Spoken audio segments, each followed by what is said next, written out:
Based on that note, I will now turn it over to Ashley to introduce our guest speaker today, Dr. Dewayne Dickens. Hello.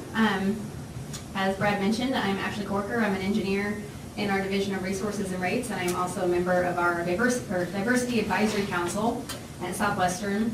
And I have the honor today of introducing today's presenter, Dr. Dewayne Dickens, who's graciously taken some of his time to come talk to us for our Black History Month event. Dr. Dickens is a highly educated and sought-after speaker, not just in our region, but at the national level. He received his doctorate from Oklahoma State University and is associate professor at Tulsa Community College. At TCC, he serves in several roles pertaining to diversity, including as a mentor, faculty advisor, and a leader in faculty professional development. Dr. Dickens also serves on the board of directors for several Tulsa area organizations, including the John Hope Franklin Center for Reconciliation and the Oklahoma Humanities Council, and he is a commissioner on the Tulsa Mayor's African American Affairs Commission. Dr. Dickens has been invited to speak on such topics as implicit bias, creative strategies for learning, race and education, classroom technology, and community involvement, among other things. He's here today to discuss the topic of reconciliation through civic engagement, the saving of our democracy, or reconciliation for the everyday citizen. So please help me welcome Dr. Dewayne Dickens.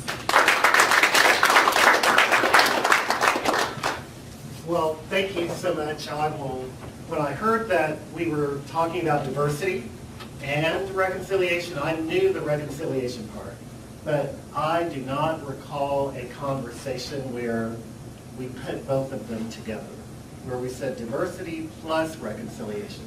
So that made me stop for a moment, and I will sort of take you on the journey, and I hope that it helps you as well. And I'm going to start with the sort of a story that comes to my mind when I think about diversity and some of the challenges related to diversity. It's a story of when I was probably 8 or 9 years old. And I was one of those children, if my mother told me to do something, I pretty much was going to do it. Obviously, children don't always do everything, but in general, if she said, go do this, I was going to go that way. So one afternoon, one night actually, we were going to wash laundry. And we went going to the laundromat.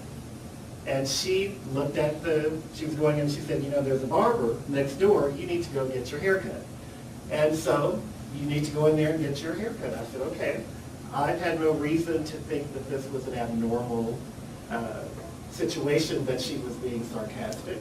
Because when I walked in, I asked the guy, will you cut my hair? And he said, we don't cut black people's hair.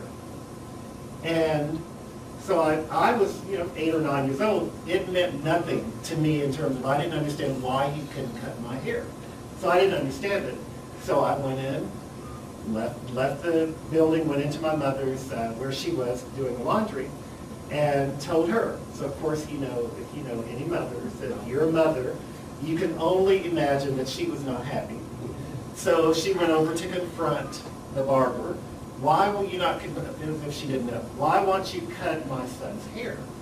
Well, what that did for me is it just left an impression. All I remember is his statement of I won't do it, and then my mother being unhappy, and then I just being confused. So for me, that sort of recognition that why did he not know how to cut my hair? Why wouldn't he do it? It stayed with me. It pressed upon my memory something that to me was traumatic. But not something I dwelled on, but it was just there. Well, let me take you 30 years later when I went to the Dallas airport, because I also used to work for American Airlines. And so I was going through the airport and saying I'm going to work, and I decide I need a haircut. So I go into a barber shop, ask for someone to cut my hair. Now this is a different situation, and it was a lady, and she said, sure, I'll cut your hair. She cut my hair, but then I couldn't see anything different. My hair looked exactly the same, and you can see how much hair I had. So it looked pretty much the same. So I looked in the mirror and said, now what's wrong here? So I actually kept walking and happened to run across some black barbers, they cut my hair, and I could see the difference. It actually had, they used different clippers, and so they knew how to cut it. Well, how do I pull all of that together to say it was different, but a same part of the same story, just a different verse of the same story, is that she had the greatest of intent, but she didn't know how to cut my hair. So sometimes we get to where we are here to say, what does the everyday citizen do when we're trying to reconcile some things that are not right in our society? If we all care about each other, we all believe that we should be able, if I'm in my job as a teacher at Tulsa Community College, I do not teach a student and not try to figure out how I can help them. And it's not based on, well, you're this race, so I can't help you, or I want to help you, but I don't know how to help you. There are some things I have to do that I've invested myself in doing that even the barber needs to learn how to do that. Whatever I do in my everyday life, if I don't feel equipped to handle that in terms of, so I can say this because I don't work here. So if I'm a manager and I'm trying to create a diverse group of people in my department, I can't figure out where the people are, I need to figure out how to make my department diverse without violating federal laws. I need to know how to do that where it's right. It's the right thing to do. So when I think about reconciliation, I'm coming from a standpoint that reconciliation is making things right the way they should be.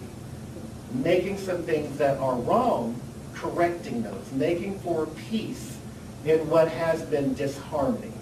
So we're looking for how to distinguish between what's wrong with the world because we didn't know or made some mistakes and making some things right. So when you look at your world, you're always trying to figure out what is not right. So I'm starting with that so that you sort of get an idea of my background in terms of this is what I have encountered, one of my first times that I can actually say I remember what I would call discrimination in my mind. It wasn't purposeful, it was just this is the way the world is. And then 30 years later I run into it again and it's still not completely resolved, but it makes for some discomfort. So I'm going to start with two different words that tend to cloud the issue. So I just want to start with the word reconciliation and the word conciliation. So from those, you can see on the board that the teachers like to write on the board, but you can see that conciliation is within that word. And often what I hear when people are talking about this reconciliation versus conciliation is they say, well, we're talking about the United States, the fabric of how we were started in terms of we brought slaves in, we used them, we considered slaves to be inferior. We came into the natives and we took the land, and we had the Mexicans who were here, we took the land. So were we ever in a state that we need to return to for the country? So often the comment is, we can't reconnect, that's normally the way they're using it, you can't reestablish something that never was. So they argue, we just need conciliation, we don't need reconciliation.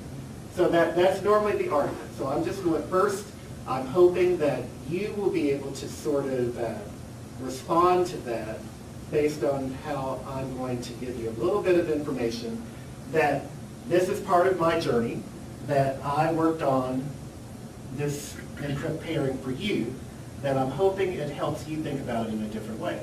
So reconciliation, so I'm an English teacher, so we always get into words. Reconciliation was first used in a Latin language in the 1300s. And it has some words that go with it that are related to, make sure I have mine, because this is fairly important. It relates to restoring or bringing peace. That's sort of the wording that goes with reconciliation, is restoring something or bringing peace. And so at the time period would be the 1300s. Now that is versus conciliation that started in the 1500s. So 200 or so years later, a different word comes along that appears to be connected to this word, and it is connected, but it is not from this word. So that's really important. A lot of times the argument is that we can't go back to where we weren't because we were never conciled or we were never together. That is not the basis of this word. And so that's part of what I want to get into a little more deeply is what is reconciliation versus, since it started 200 years before, conciliation. Conciliation it started in the 1500s. It means to make compatible. To make compatible. And it also there's a word in here, the C-O-N-C part, it comes from council, as in like a council, a group of people, you have a diversity council or something, a group of people, advisors. It has inherent within conciliation alone, it has this idea that you need to start with what other people advise you to do to make things right. So that is part of the aspect of conciliation says other groups of people need to give you advice on how to fix a situation that was wrong. Not that this is a bad word. It's a great word because sometimes we cannot figure out how to fix a problem. So we do need counselors. We do need advisors. There's a purpose for that word. It says, get a group of people together to figure out what's wrong, how to repair it, how everyone can get into an agreement and make the world a better place. We have grievance committees when employees argue with one another or with their bosses, and they need normally a counsel to give advice on how to resolve the issue. So that's how this word is developed. Reconciliation, on the other hand, has inherent within it the aspect of I am the one, when I'm in a relationship with someone else, I am in relationship with you, therefore I have to figure out my role in listening to you, understanding you, and we both are responsible to each other to create harmony. We want to get along. So it's more individual and it's more purposeful on the individual level. It starts with the person, not with the council. So conciliation starts with the group. Reconciliation starts with the individual. So that's why I think it's critical that for you, if we're looking at, for the everyday citizen, we're talking about what each one of us does every day to determine what is it that I can do to make this world a better place. I don't have to go to a group of advisors who check off and give me a grade and say, you did what the contract says. You did what the federal government came in and found you in error, that you are not compliant with this rule, and we're going to check on you every 2 years to make sure that you are sending in the documents that prove that you've done what you're supposed to do. That's conciliation. And again, not bad, but it's having an external force outside of us that tells us you're okay or not. Because I think we can, so I'm talking, so I guess I can say, I think we agree, and you can nod your head or turn, say no, because I'll walk away and you can still say, I don't believe a word he said. But we can basically agree that even though a law may be in place that says you will do this or you won't do that, you cannot make a law change a heart. You cannot make a law that changes that I treat you like a human. I can treat anyone within the regulation, but it takes a human to respect and trust a person and make sure that things are happening in a way that is respectful that is what we would call humane. So reconciliation is about making humane decisions. There's another word that I want to, and then I'll move away from the English teacher aspects of it, but there's a word that I heard in, I think it was November-ish, that caught my attention. I had a visitor in Tulsa who was visiting the John Hope Franklin Center, and he was on tour, and we were talking about reconciliation. And he said, basically, I am your interlocutor. And I said, I have never heard that word, interlocutor. And so, but he kept talking about it, and he was from Mexico.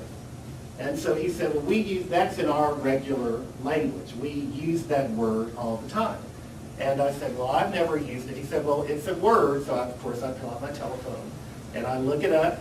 And so I sort of focused on interlocked, which was not really the word because I'm looking for root words and trying to make sense of it.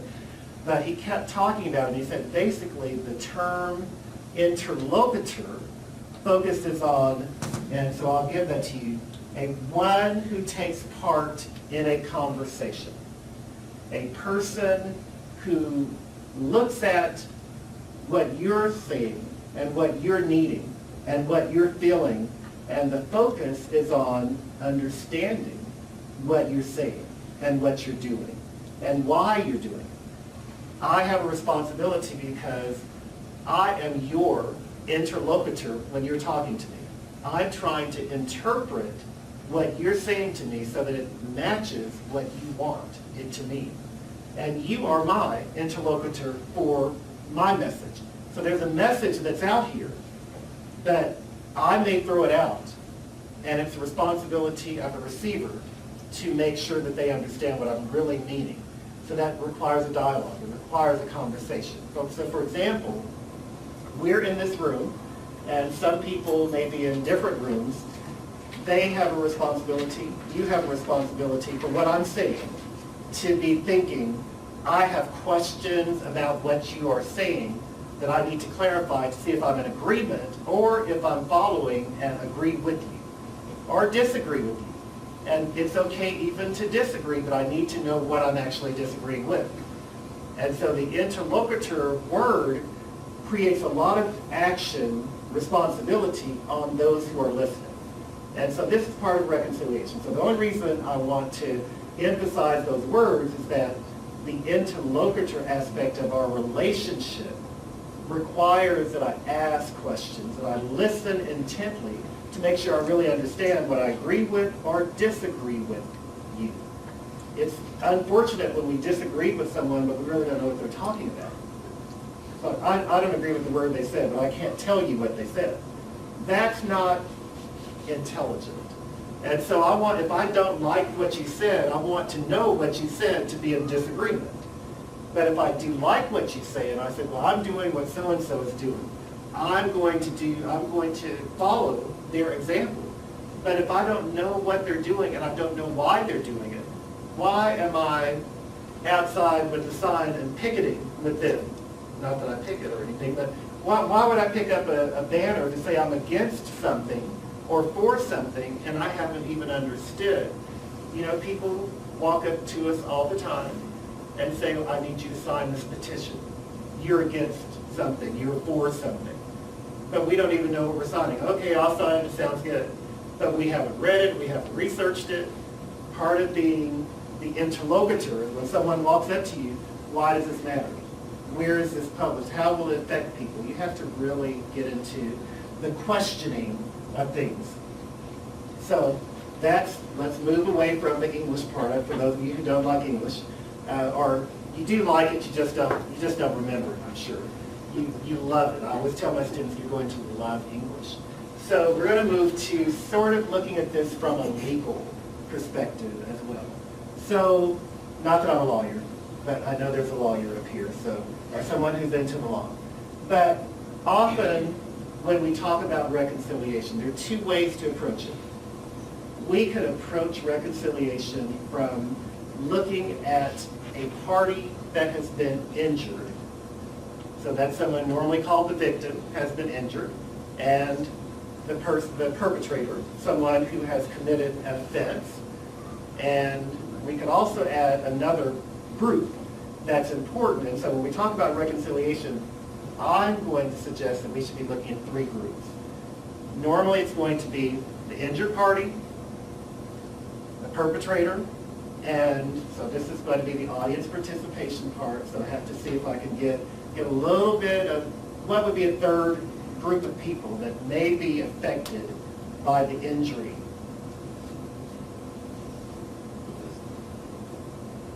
Witness. A witness, okay, a witness, the whole community. Someone witnessed it, someone heard about it, others were related to the person who has been injured, others are related to the person who's a perpetrator. So there's a whole community immediate, there's a whole community that's going to hear about it. So with our social media, they may hear about it before the family hears about it. But also there's going to be a trail that what happened in an offense, it's going to live a life of its own. And the life may not be representative at all of what really happened. But it's going to take on the life, and the community is going to be hurt. The victim is going to be hurt. The perpetrator is going to be hurt. Everyone is going to be hurt. So there's an injury aspect of reconciliation that we look at, and we look at everyone as being hurt. And so sort of taking this to Tulsa, I'll take it here for just the moment. Tulsa, Oklahoma, we are right near the district, Black Wall Street, Greenwood area, where we have the Tulsa Race Massacre. So with that, the whole community was hurt. We are still hurting today from the Tulsa Race Massacre. Silence is part of the pain. Shame is part of the pain. Not knowing is part of the pain. There's a lot going on for those who lost their lives, those who lost property, those who lost wealth, injured, those who killed, those who inherited wealth, those who inherited jobs for things that they may or may not feel like it was entitled because they just received it. It just seems like they've inherited something. That sense of privilege, it creates a hurt. It creates something that says, why do I have to feel it? I did nothing. I just was born. So there's an injury that's still happening for all groups related to an event. That's one aspect of reconciliation. The other aspect, which is how we often approach things in life, is a crime has been committed. And when a crime has been committed, that means a law has been broken.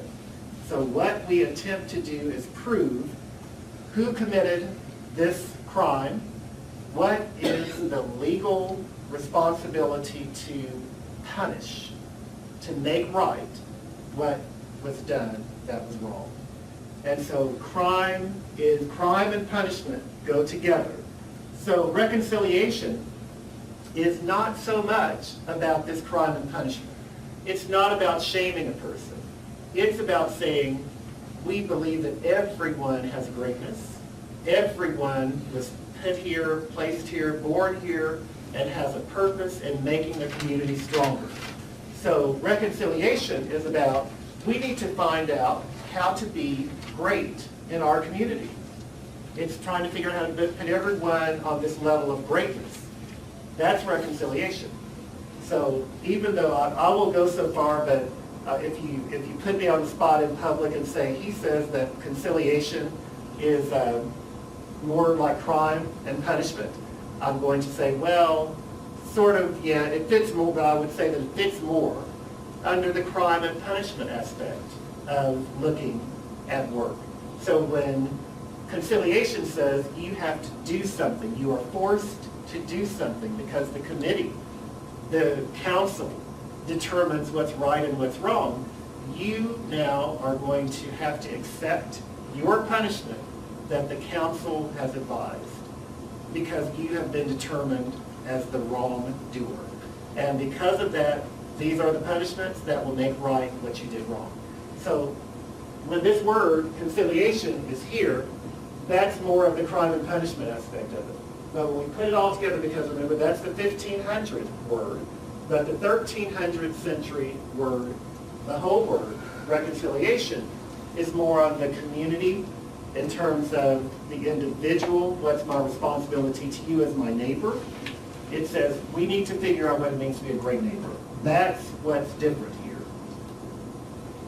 So, move on to another aspect of this. So I just keep moving on, trying to get us to, this is what, when I was thinking diversity and thinking reconciliation, I started going through this process of saying there are legal aspects to this, there are neighborhood aspects of this, and there are just ways of trying to make sense of reconciliation through the diversity lens.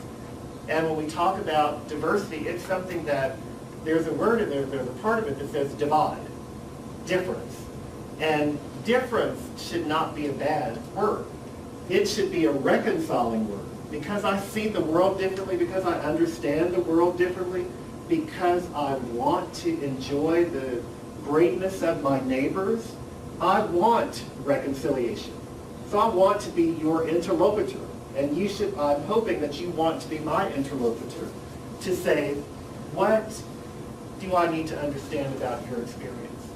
When I go to work every day, I want to understand how to be a benefit to all of my colleagues, all of my students. That's the kind of atmosphere that reconciliation focuses on. Is it easy? No. Listening is not easy. Being an interlocutor is an active responsibility because I may misunderstand and I may be offended by what you say to me. I may be offended that you don't like me. And that's okay. But I need to understand, is it really me, or is it something that all of your experiences have taught you that people like me are not helpful to you? And so I need to see if we can figure out how to be reconciled as individuals. So that maybe you understand, I'm not like the people you met. They're X number of people, but they are not me. And so let's see if we can create a new understanding. So that's part of it. So we talked about those, but here's some questions that tend to be asked when we talk about reconciliation. So the first one relates to justice. So we're still sort of in the law part. What does it mean to be just? What does it mean to do the right thing? That's what justice is about, is trying to do the right thing. When we think of the law, when we think of going before a judge, when we think of someone has done something that is wrong, how do we respond to them so that everyone is made whole, so that everyone is made harmonious, in a harmonious situation? That is what justice is about. So when we look at our court system and we start encountering it for whatever reason, and we see that groups of people more dominantly or more predominantly are given different sentences, when we see that someone, if it's an organization, like a company, like this building, if we see that if someone does something wrong, if it doesn't seem like everyone is given the right response every time, is it something more? And it could be in that sense, I talk on implicit bias sometimes. Someone may punish someone more harshly because they come to doing the right thing from the rules, the counsel, the advisors, the regulations say do this for certain groups of people. But when it comes to people who are like me, that's part of implicit bias. If you are like me, I'm going to focus on the other side, the injured part, is that you did something wrong. So there's an injury to your thinking, to your emotions. I'm going to find out what could have motivated you to do something wrong. And so I want to make that right. but I may now approach you as an individual because I know your situation, I feel your situation because we're so much alike, I feel connected to you. That comes from an injury perspective as opposed to a counsel perspective. So even at work, these two things get messed up. So I'm comfortable saying that because I don't know anything about what happens here. But I know what happens where I work. I know what happens in all the jobs I've ever had. I know what happens in churches. I'm in church. I know what happens in organizations I'm with. So those few examples give me some information. I'm going to presume you may know some organizations that have struggled with how do I start with reconciling something that went wrong. Do I start with dealing with the injustice from crime and punishment, or do I start from looking at it as an injury that needs to be fixed or needs to be addressed or helped to make harmony? So one question, do the victims, those who have been hurt, do they receive justice when something happens? That's one question that is asked in reconciliation. Does the victim receive justice? So one aspect of this means we have to know how the victim feels. We have to acknowledge that however the victim feels is how they feel. It is reality. I can't say, well, you're taking it too personally. You're taking this too far. That is not the way you acknowledge that a victim is getting justice. The victim has to feel that they have been heard, and so they've been heard, they've been acknowledged as far as how deep the injury is, even if I think that's really not a big deal. If that person feels it's a big deal, it's a big deal. The other part is the individual has to have something that addresses their need. As in, if they say, this is what I need in order to get past this moment, we have to figure out if we can meet that need. And it may be different for every person. So a lot of times when it deals with reconciliation, we often will say that no matter when this offense happens, we have one way to handle the offense. And often it takes multiple approaches to handle an offense because every person is going to respond to it differently. So it's important to know what will make you whole, what will make you feel that you can move forward. So that's the victim. The other question is, does the offender get justice? And often we don't ask that question. There is justice, and so the I for reconciliation. I want to look at the offender, the perpetrator of the wrong. I want to be able to say, we want you to be whole. We want you to be a good neighbor. We want to help you. We don't want to hurt you. You've created an injury, so we're going to injure you to make us feel better. That is not helping the situation. So how do I help the person who did the injury? That is the question. Do they get justice where they feel like they were brought back in and made a good neighbor? Or will we hold it like a scarlet letter? There's the English teacher parking.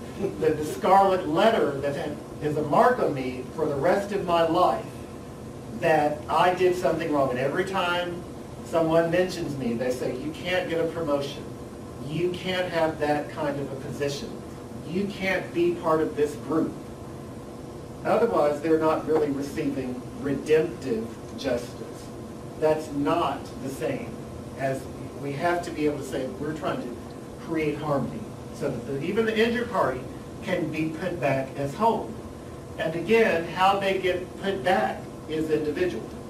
It has to be acknowledged. What made them do what they did? You have to actually be interested in that. Again, the interlocutor is part of this. I'm interested in why you did what you did because maybe I have some part of the responsibility. Not that I did the wrong, but maybe I was a bystander and I could have intervened and addressed an issue in a better way before you did something that was wrong. Now, not condoning that you did something that was wrong, but maybe I sat as a bystander when I should have been your ally and at least listened to you, gave you options, befriended you, did something to prevent a catastrophe. So even when things go wrong, we've always said protest is the voice of the unheard. If protest is the voice of the unheard, even when the unheard is wrong, their protest, their anger, still needs to be acknowledged there was a reason for it. And as an interlocutor, I need to find out what the reason is. An agent of reconciliation always wants to figure out, how could I have done something better? Never happy unless they do that. The other thing that is asked for reconciliation is, what about the relationship between the victim and the offender? Is there a way to create some unity, to make it harmonious? Again, now this is a harder one because it requires forgiveness, but it also requires that maybe the person who did something wrong needs to change perspective, acknowledge that they did wrong. And sometimes both parties don't want to have that relationship. But reconciliation wants to it strives to create a good neighbor. It's not just the fence. It's not only good neighbors fences make good neighbors, yes, but we want to be able to say a good neighbor is someone who I can trust, someone who I don't have to look over my shoulder every time I walk into my house and wonder what they're doing. So it's a question, can we do that? Now, sometimes we cannot get there, but reconciliation strives to get there. And it asks that question, have we made an attempt to get there? The other question that we ask is related to the bystander syndrome. And so that's sort of there's a syndrome that someone thinks that you don't belong somewhere. Everyone is afraid that people will find out that they're not smart enough, or that they have a degree but they really don't know what they're talking about. So everyone's always afraid that someone will find that out. Well, the bystander, everyone is afraid that someone will find out that you could have done something when you knew something was wrong, is that you are part of the problem. That's the fear, that someone is going to say, because I didn't vote, because I didn't speak up, this person did something. Imagine these mothers who have children who have had a bully, someone who's gone to extreme and hurt someone else. Imagine that the parents, the families, when someone has dealt a blow that they're part of, but they're always wondering, what could I have done differently? Could I have helped? That's that bystander syndrome, is that we need to figure out how to help those individuals say, I did my part, or even if I didn't do my part, what am I going to do the next time? To find out what I could do better the next time. That's really the question. Sometimes we can't focus on what we didn't do, but we can focus on it being a learning situation and move forward. Reconcilers deal with the future. They understand what's happening now, they understand the past, but they figure out how to examine it so that they can do better in the future. And going to all of those ideas, we're looking at how to take those as lessons learned. That's our goal. So I'm trying to, let's see here. I have some everyday actions here. So we're actually somewhere. So here is, I'll put some of these on the board so that we can at least have them.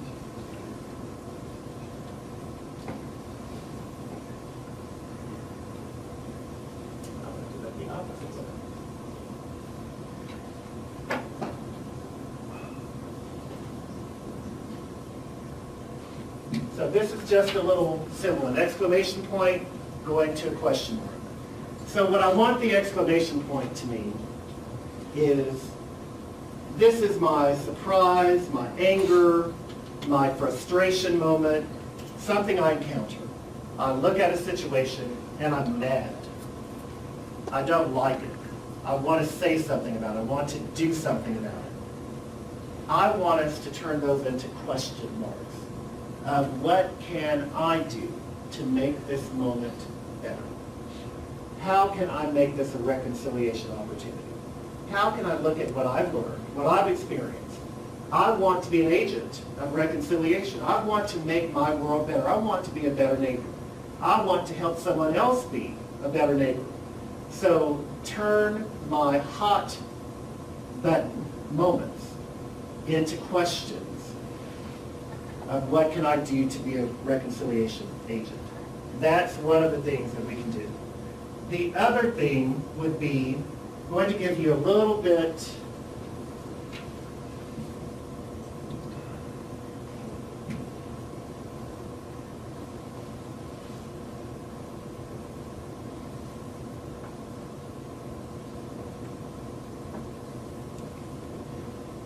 So we're going to talk about pause, as in take a moment, take a breath, and when you're in a moment, you want to pause in order to evaluate what's going on here. So the first one,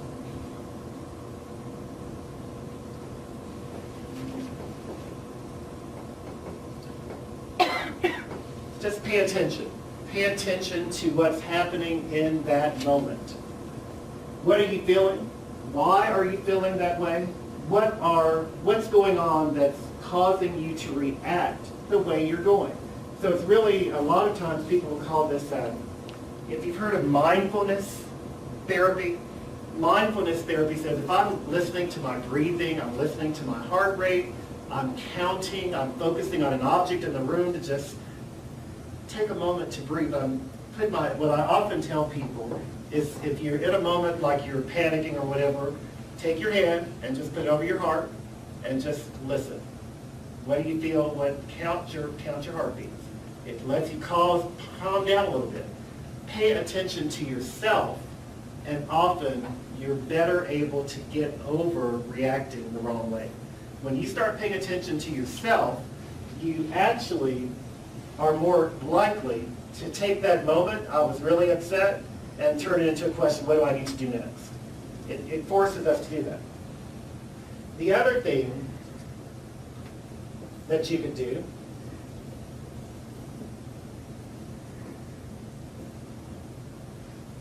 is acknowledge you. Just, this is my history. This is my experience. This is what's influencing things about me.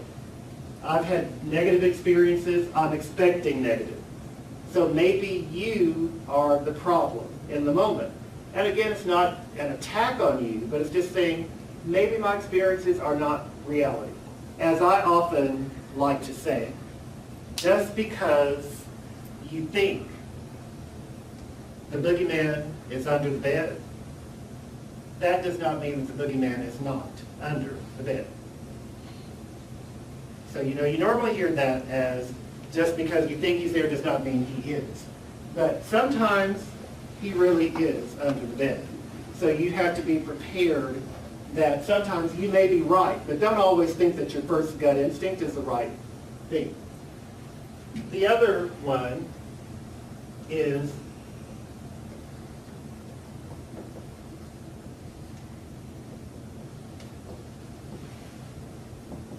understand others. Look at it from their point of view.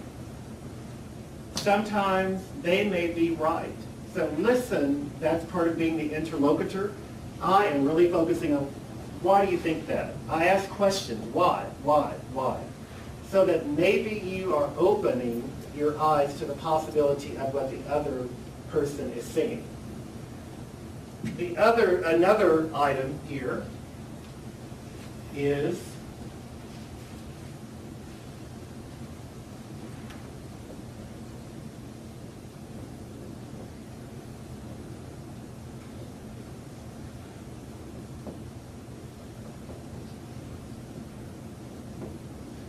search for helpful strategies to make the moment better. Search for a way to make for reconciliation. Search for ways so that you're a good neighbor. That That again, you're saying that there are multiple options. That means I may need to call someone. Call a friend who will give you good advice. Take a moment, do some research. Look it up, Google, internet, lots of suggestions out there. You have a telephone, most people will have a telephone.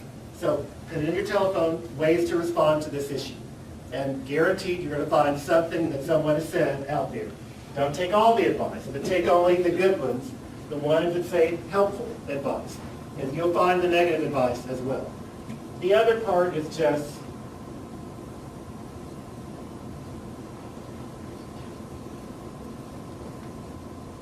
execute your plan. That is something that allows you to, now I have a plan, it's the best possible solution for today, I'm going to execute it. Now, will it be perfect? Sometimes it'll work out, sometimes it won't. But our goal is to do the best we can to be a good neighbor. Our goal is to do the best we can to create harmony. And then we can look at ourselves. So I'll give you my other reference from Lady Gaga. Yes, I do hear a few things from Lady Gaga. But she said at a conference in Canada that I found it on YouTube, and what she said is, I have to be able to sleep at night with the person who is in bed with me, and that is myself. So at night, if you can't sleep with yourself, you have a problem. An agent of reconciliation needs to be able to sleep with herself or himself. That's our goal. And now I want to open up for question and answer.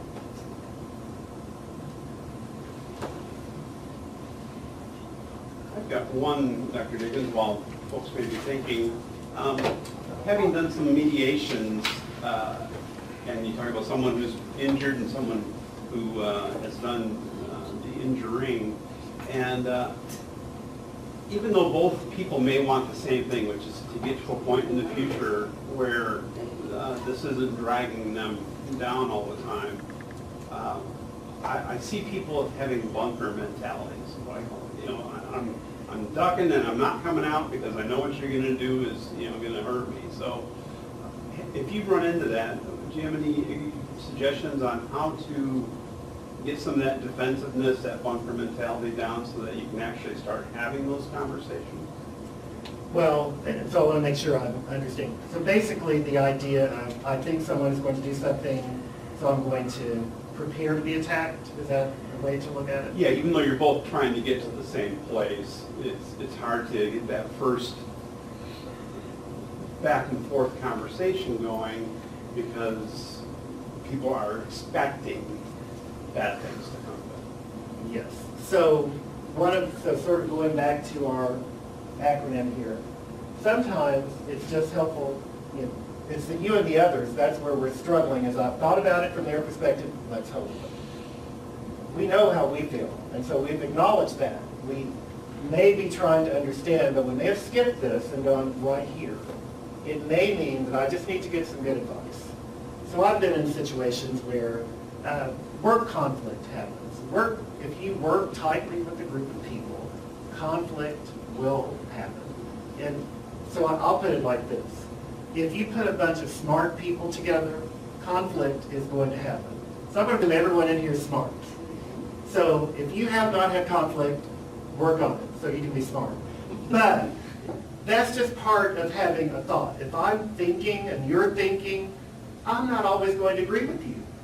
So there are times when I don't really want to have to deal with that disagreement. So I have to go to someone else to say, let me explain me. I've figured out who I am. Maybe you can help me get a better understanding of myself, and maybe even help me get a better understanding of the other. So sometimes searching for strategies means talking to trusted confidants, and sometimes it just means, and I have been in situations where the supervisor or someone in the area just brings a conversation together. And I think it's important from an administrative side for the supervisors to create a climate where there can be a discussion where it's not punitive.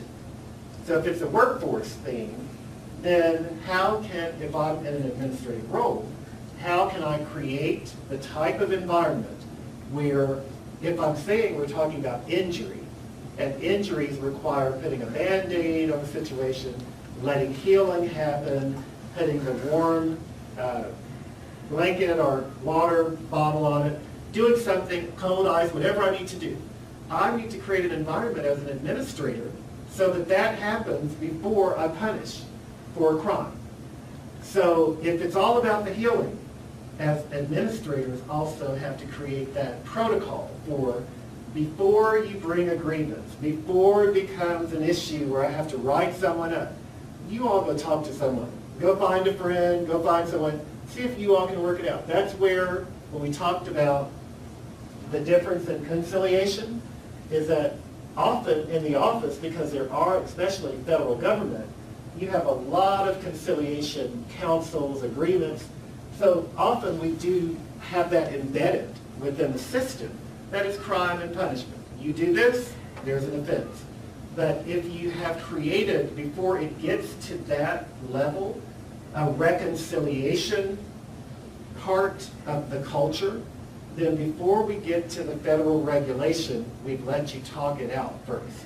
So that's where the interlocutor, the conversation, the dialogue can prevent that. So it's really more of what's appropriate for that individual. So it's still about justice. And it would be wonderful if we could come up with the formula that worked for every situation, but it doesn't. And so that I really want to emphasize that reconciliation is about individuals figuring out what works for them. Because justice for three, if we're in disagreement, then it may not really work for the other three over here. They need to have a conversation, they need to have a dialogue to figure out what is next. And sometimes it can just be wait it out. Wait it out, because sometimes what I'm thinking today that I'm all upset about, I'm in this mode of I'm excited, I'm mad. Sometimes a weekend makes all the difference. And then I can talk about it in a different way. So I know I have been through, I mean, I don't know, well, I'm 53, I'll say that much. I'm 53 years old, so I've been through just a few years of things. I'm not 60, I'm not 70, I'm not 80, so I can't claim that level of expertise. But I've had conflict. And I can say there are times when I'm here and I did not understand others and I made mistakes. But then I've also been here and turned it into a question and found out it's a good thing I understood them because I was really going the wrong way and I would have regretted it. And so the one thing I can say is that if I did this more, if I do this more for the future, I know reconciliation will be the thing that I can say helped me be a better person, helped me get to know this person. I have had people who I could have had a breakup with in terms of friendship because I could have stayed here, basically. But I turned it to a question, had conversations, and understood, and then executed a much better plan. It really requires trusting that reconciliation helps us be better neighbors. That we have to trust that. So that becomes the core of the question. Reconciliation has as its core the whole word that we trust that everyone has a strength that is valued. And because we value people, we want everyone to find harmony. Conciliation at its core has something that says people do wrong and they need to be punished in order to get right. So they come from different lenses, may have the same action, but one is about healing and one is about hurting. And so if you believe that things are about healing and helping the injured, then you're a reconciling agent. And that's what we want. That's what we want from a neighbor. That's what I want from a neighbor. I want a neighbor who's going to look for the best in me. I do not want a neighbor who's looking for when they can call the police on me. That's not what I need. So what I want you to do, and this includes the people who are in the the remote sites, I want you to think of one thing that you can use to make you a better reconciliation agent, and just turn to another person. Tell them what you can do as an everyday citizen, everyday person in the community. What's one thing that you can do? Just share that with another person. Take a moment.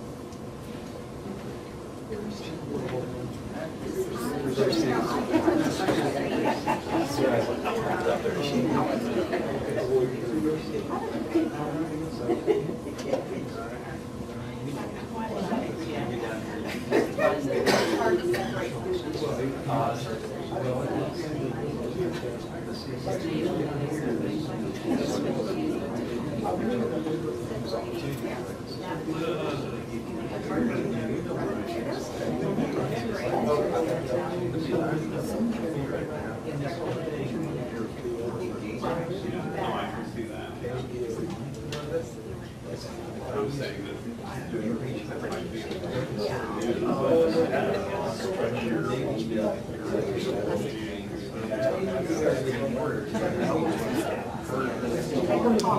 All right.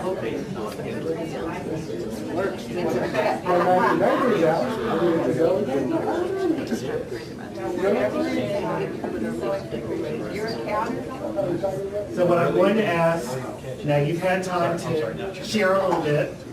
Anyone want to share something that you're going to do? Anyone, what great person, of you great people, one great person. Now if you're feeling that urging inside, if it's calling you, anyone want to share? Look to the screens too to see. Oh, is there someone You can in see the if remote there's side? any arms up or anything. I Okay. can't see them. Anyone? Now, if I had $1 million, everyone would be like, What was the question? that you would share something that you shared with the other person. So you've already shared it. How would you like to share it with the whole group? I'd have to draw it. You'd have to draw it? Okay, All right. that works for me. So, in terms of, you mentioned mindfulness, and one of the things as far as the ability to be successful, as far as in reconciliation with someone, just think about this. This is when you're doing really good. Okay, you're on this. This is when you've totally lost it. All right?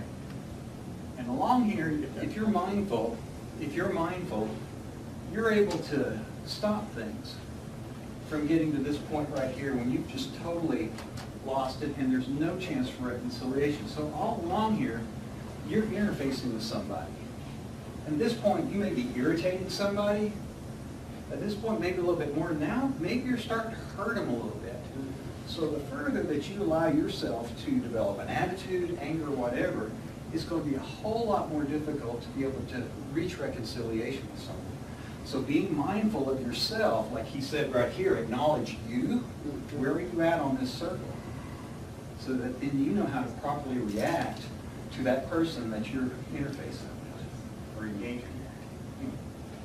Thank you. Thank you. See, thank you so much. So see, these are not passed out. You know, normally people think if they get up that they're going to pass out or something. It does not happen, really.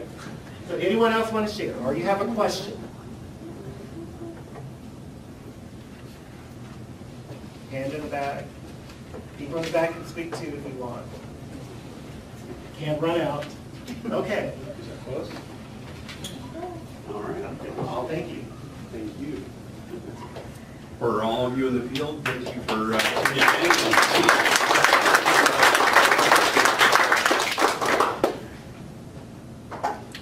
There will be a link that will come out that will have the video for those that weren't able to tune in today. So if you can spread the word, that'd be great. Thank you.